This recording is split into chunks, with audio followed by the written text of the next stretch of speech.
Je suis prête. Alors déjà, est-ce que tu peux, te présenter, puis dire ton rôle, au sein de l'asso quand tu étais à Initiative et Changement, ce que tu faisais, combien de temps tu es restée? Alors, donc je m'appelle Louise Longequeux, j'étais, en service civique à Initiative et Changement de septembre 2019 à mai 2020. Donc ça fait, je suis restée 8 mois?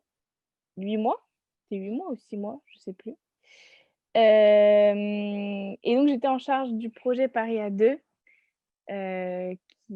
qui est un magnifique projet, de binôme entre des personnes, demandeuses d'asile avec des bénévoles, franciliens.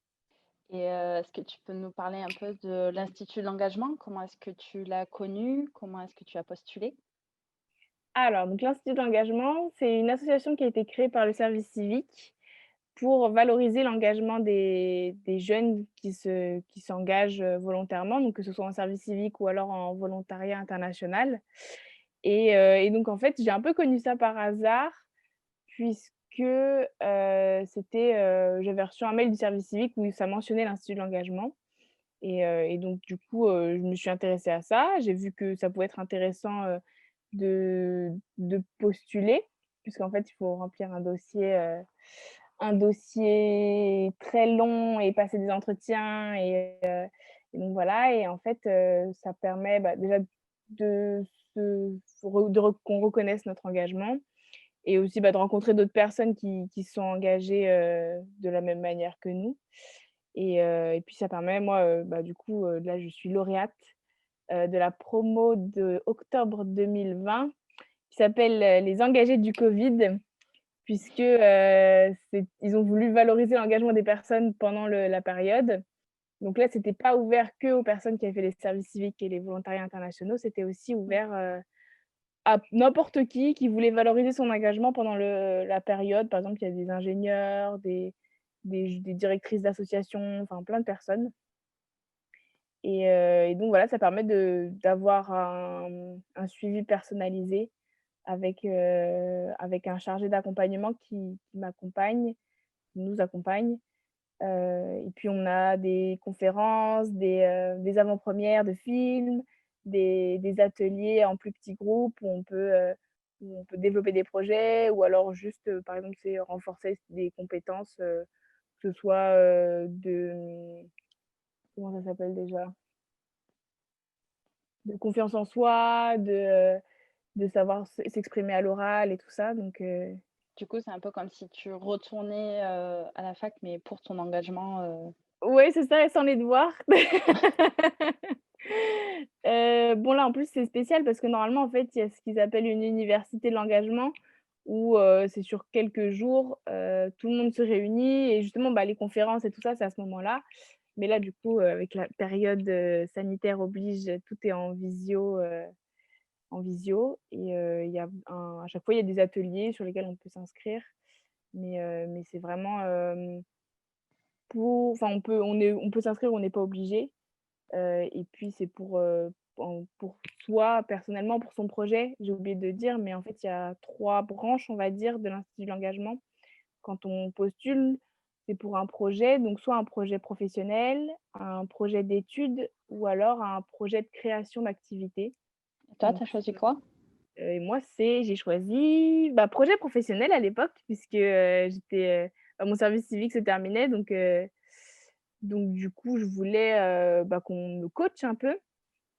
Mais au final, entre-temps, j'ai trouvé un autre travail, mais bon, je me suis dit: «On continue l'aventure quand même» et puis mon chargé d'accompagnement, il m'a donné pas mal de conseils, bah, notamment pour mes entretiens pour le Secours catholique, là où je suis actuellement, donc Et qu'est-ce que ça t'a apporté? Donc, des conseils évidemment. oui.